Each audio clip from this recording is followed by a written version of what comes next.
अस्सलाम वालेकुम स्टूडेंट्स। अभी हम डिस्कस करेंगे कि फ़ोर्स और मोमेंटम का आपस में क्या रिलेशन है। फ़ोर्स को हम डिटेल में डिस्कस कर चुके हैं, मुख्तलिफ बॉडीज़ पे फ़ोर्स डिस्कस कर चुके हैं। जनरल हमने फ़ोर्स, सबसे पहले फ़ोर्स देखी, फ़ोर्स क्या होती है, और उसमें फिर फ़ोर्स के रेलिवेंट जो भी था डाटा वगैरह वो हमने निकाला। फ़ोर्स के रेलिवेंट मैथमेटिकल रिलेशन निकाला न्यूटन सेकंड लॉ में। और अभी हम डिस्कस करेंगे कि इस फोर्स का मोमेंटम के साथ क्या रिलेशन है। हमने मोमेंटम को भी डिटेल में पढ़ा है। मोमेंटम कहाँ पे पढ़ा है देखें। मोमेंटम का भी रेलिवेंट हमने पढ़ा था कि momentum product of mass and velocity momentum होता है। मीन का मोमेंटम अगर मैं जर्नल लिखूँ, it is always equal to P is equal to M V. ठीक है, मीन के मास और वेलोसिटी को मल्टीप्लाई करें तो आंसर आपके पास मोमेंटम आ जाता है। ओके, ये हमने मोमेंटम की डेफिनेशन भी डिस्कस की थी। अभी हम जो निकालेंगे कि इन दोनों का आपस में क्या रिलेशन है, फोर्स और मोमेंटम, इनका आपस में क्या रिलेशन। लेट करें कि आपके पास एक बॉडी है। मोमेंटम का फॉर्मूला आपके सामने नजर आ रहा है ना सबको, P is equal to M V, ये जनरल फॉर्मूला है। लेट करें कि आपके पास एक बॉडी है जिसका मैस है m। उसका मैस कितना है, m। एक आपके पास ऑब्जेक्ट है कोई सा भी, ये लेट करें एक ऑब्जेक्ट है और इसका मैस है आपके पास m मैस है इसका। और पहले ये वी आई वेलोसिटी के साथ मूव कर रही थी, ये है वेलोसिटी इसकी वी आई है। और फिर कुछ देर बाद इस पर हम जब फोर्स लगाते हैं, एक है फोर्स इस पर लगती है, तो ये बॉडी अपनी पोजीशन चेंज कर लेती है और दूसरी पोजीशन पे आ गई। मीन के मूव हुई ना, इसने हरकत की। इसका मैस उतना ही है m, वेलोसिटी पहले भी यही थी, अभी वेलोसिटी इसकी क्या हो जाएगी जब मूव कर रही है तो v है। फोर्स अब इस पे अप्लाई हो रही है, जब ये फोर्स कंटिन्यूली लग रही है, अभी ये रुकी नहीं है, चल रही है। ठीक है, मीन के पहले जब फोर्स लगने से पहले उसकी वेलोसिटी वी आई थी, जिसको हम कहते हैं इनिशियल वेलोसिटी। और फोर्स अप्लाई होने के बाद जब उसकी वेलोसिटी है वो क्या है, V F, mean final velocity, F final और आई इनिशियल को रिप्रेजेंट कर रहा है। ओके, तो अभी हम इन दोनों केसेस में मोमेंटम निकालेंगे। ठीक है, मोमेंटम निकालेंगे जब आपके पास पहला केस है, मीन के जब बॉडी इनिशियल पोजीशन पे है, when body is at initial position,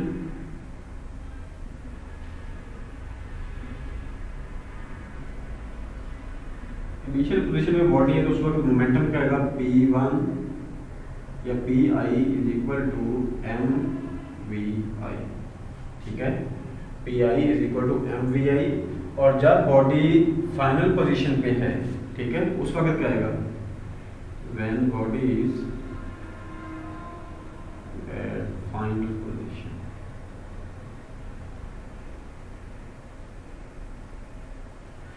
उस वक्त जो उसका मोमेंटम आ जाएगा वो पी एफ आ जाएगा, which is equal to M V F. Okay, initial momentum और फाइनल मोमेंटम ये दोनों हमने निकाल लिए। अभी जो बात हो रही है कि for example change in momentum क्या होगा, हम अगर निकालें चेंज इन मोमेंटम तो वो किस तरह निकालेंगे। देखिए, change in momentum,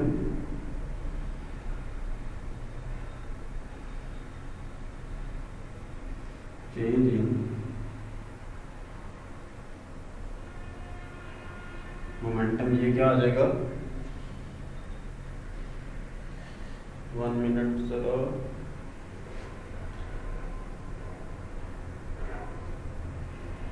change in momentum is equal to, change in momentum किसके इक्वल होता है, initial final momentum minus initial momentum. ठीक है, final momentum minus initial momentum, it is equal to change in momentum. तो क्या आ जाएगा, final momentum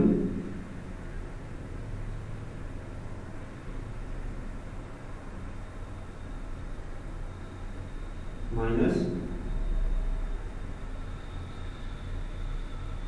initial momentum. Change in momentum mean, इसको मीन हम क्या लिख सकते हैं, पी एफ माइनस पी आई। पी एफ क्या था? Final momentum. पी आई क्या था? Initial momentum. इन दोनों के वैल्यूज लिखें। फाइनल मोमेंटम के पास वैल्यू क्या थी? M V F minus M V I. ठीक है, final momentum minus initial momentum, यहाँ तक हमारे पास इसकी एक्सप्रेशन आ गई हैं। इसके बाद देखें, अगर हमने rate of change of momentum निकालना है, ये तो हमारे पास आ गया चेंज इन मोमेंटम। अगर rate of change of momentum निकालना है, इट मीन्स कि हमें सारी एक्सप्रेशन को टी से डिवाइड करना पड़ेगा। तो हम क्या करेंगे? Dividing both sides by T. T mean time, with respect to time अगर उसमें चेंज आ रहा है, इसको हम क्या कहते हैं? Rate of change of momentum. So both sides को हम टी से डिवाइड करते हैं। डिवाइडिंग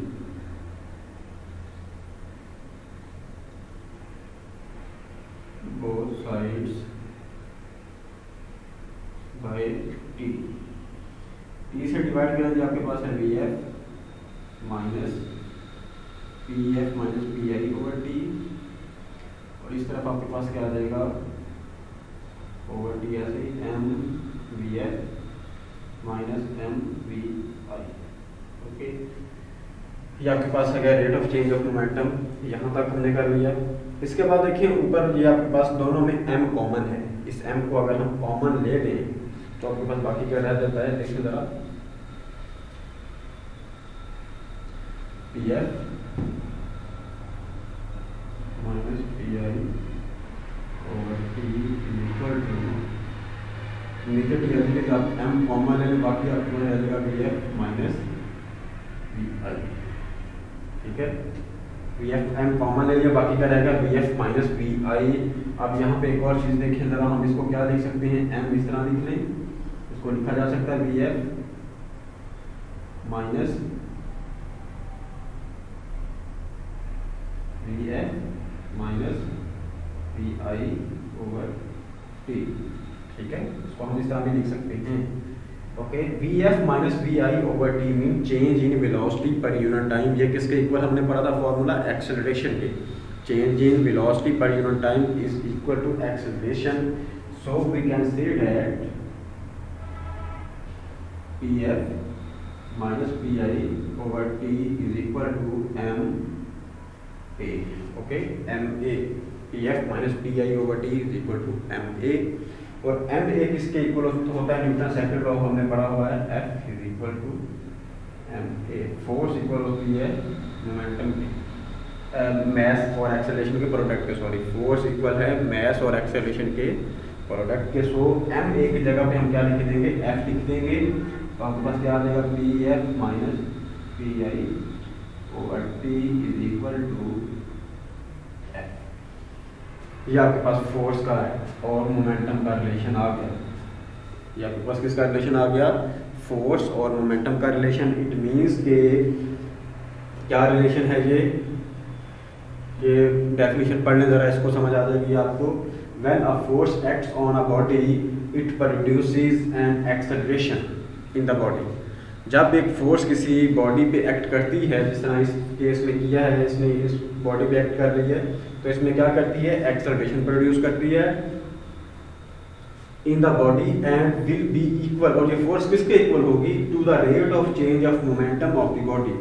और ये फोर्स किसके इक्वल होगी? Rate of change of momentum of the body. ये रेट ऑफ चेंज जो इसका आ रहा है P F minus P I over T, ये फोर्स इस rate of change of momentum के इक्वल आ रही है। ओके, यही हमने रिलेशन इसका निकालना था, जो कि आपके सामने है। अब यहाँ से अगर हम देखें कि मोमेंटम का यूनिट हमारे पास क्या आएगा इस फॉर्मूले से, देखिए ये हमारे पास रिजल्ट आ गया।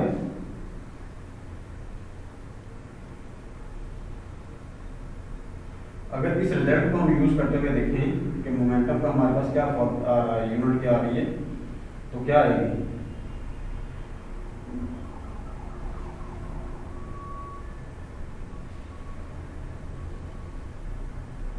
ये वाला जो फॉर्मूला है इसको हम यूज करें, मोमेंटम का यूनिट निकालना है। चेंज इन मोमेंटम का आ जाएगा आपके पास यूनिट, तो मीन का मोमेंटम का यूनिट भी वही होगा। अब टी इधर डिवाइड हो रहा है, इसे दूसरी तरफ लेके जाके मल्टीप्लाई कर दें। मीन का P F minus P I will be equal to F T, F multiply by T.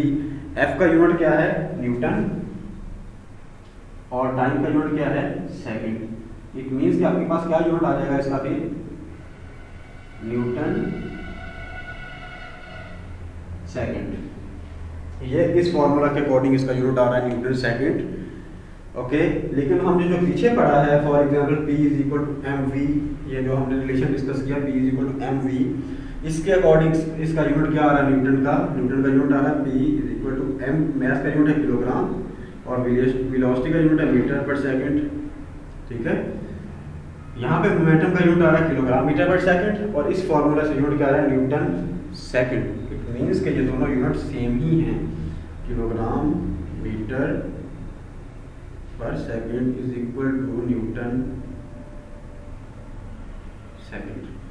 Kilogram metre per second is equal to newton second. ये दोनों चीज़ें इक्वल ही हैं और इस तरह इक्वल हैं कि न्यूटन आपके पास किस चीज़ का इक्वल होता है, न्यूटन की हम कोई वैल्यू निकाल लें F is equal to M A, इससे न्यूटन की वैल्यू निकालें, न्यूटन की वैल्यू क्या आती है फोर्स का यूनिट न्यूटन है ना, ये किसके इक्वल होता है kilogram metre per second square. अगर इस फॉर्मूला से अगर आप न्यूटन की वैल्यू निकाल दें तो मास का यूनिट किलोग्राम और acceleration metre per second square. अब न्यूटन की जगह पे न्यूटन की अगर हम वैल्यू पुट करें इसमें तो क्या आ जाएगी, न्यूटन की जगह पे वैल्यू पुट कर दें kilogram metre per second square और सॉरी ये न्यूटन सेकंड है और ये न्यूटन सेकंड वैसे ये वाला लिख दिया। ठीक है, ये वाला आ गया नीचे और न्यूटन की जगह पे न्यूटन की जो वैल्यू हमने वहाँ से निकाली है वो लिख दी। ठीक है, एन की जगह पे वो वैल्यू लिखी, ये एस वैसे का वैसे आ गया। अब इसको सॉल्व करें तो क्या आंसर आ रहा है किलोग्राम मीटर, पावर -2 है, इसकी पावर +1 है, -2 + 1 आंसर क्या आ जाएगा, पावर एस की पावर क्या आ जाएगी -1 आ जाएगी। इट मीन्स कि ये देखें लेफ्ट साइड थी आपके पास, ये राइट साइड थी, ये दोनों क्या है इक्वल हैं। इट मीन कि न्यूटन सेकंड अगर आंसर आ रहा है आपके पास वो इक्वल है किलोग्राम मीटर पर सेकंड के, और ये दोनों किसके यूनिट हैं, these both are units of, इसके यूनिट हैं मोमेंटम के। ओके, ये दोनों मोमेंटम के यूनिट हैं। अभी इसके रेलिवेंट एक एग्जांपल भी है आपके पास, एग्जांपल नंबर 3.6, उसको भी देख लें, यहीं पे साथ में करवा देता हूँ। डाटा उसका गिवन है, a body of mass 5 kilogram is moving with a velocity of 10 meter per second. Find the force required to stop it in 2 seconds. mass 5 kilogram है, ठीक है, initial velocity 10 metre per second है, final velocity अगर इसको आपने stop करना है, जब स्टॉप करना है तो उसकी फाइनल वेलोसिटी क्या आ जाएगी 0 आ जाएगी। ओके, टाइम कितना है 2 सेकंड्स, आपने फोर्स वहाँ पे फाइंड करनी है, फोर्स हमने फाइंड करनी है। तो देखें आपके पास डाटा जो गिवन था उसी को सॉल्व लेके हम करें इसको अगर हल, इधर ही देख लें।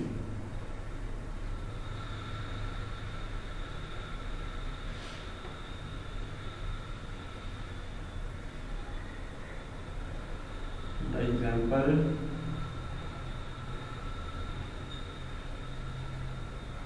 3.6 गिवन डाटा आपके पास क्या है,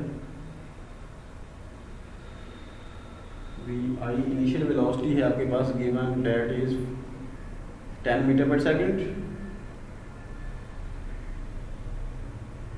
और उसका इनिशियल बॉडी का मास कितना है 5 किलोग्राम।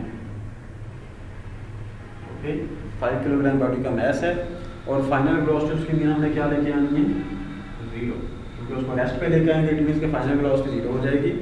टाइम कितना है 2 सेकंड्स और हमने f वहाँ से फाइंड करनी। f किसके इक्वल था, pf - pi/t।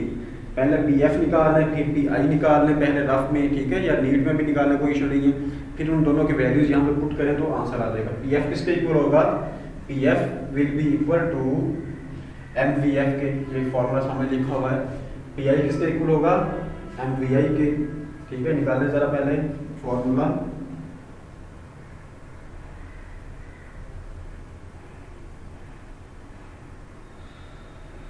Pf is equal to mvf, m आपके पास है 5, vf है 0, तो pf की वैल्यू क्या आ जाएगी 0 आ जाएगी। pf इज इक्वल टू 0, ये pf आ गया। अब आप निकालें pi,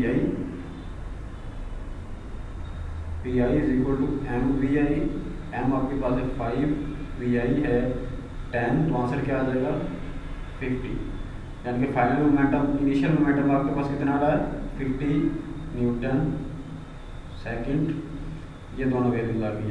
अब हम फॉर्मूला लिखते हैं। फॉर्मूला क्या है, F is equal to P F minus P I over T.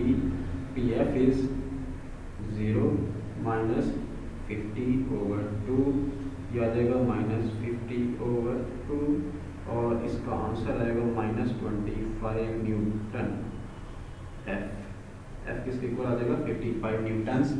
ये आपके पास क्या चीज़ आ गई, फोर्स जो हमने इस क्वेश्चन में कैलकुलेट करनी थी। ओके, यहाँ तक ये आपका टोटल टॉपिक था, जो कि इसका न्यूमेरिकल भी साथ हो गया है, ओवरऑल टॉपिक भी हमने डिस्कस कर लिया है। उम्मीद है कि इसकी समझ आ गई होगी आप लोगों को, और बाकी हम इंशाल्लाह नेक्स्ट डिस्कस करेंगे नेक्स्ट लेक्चर्स में। Thank you very much.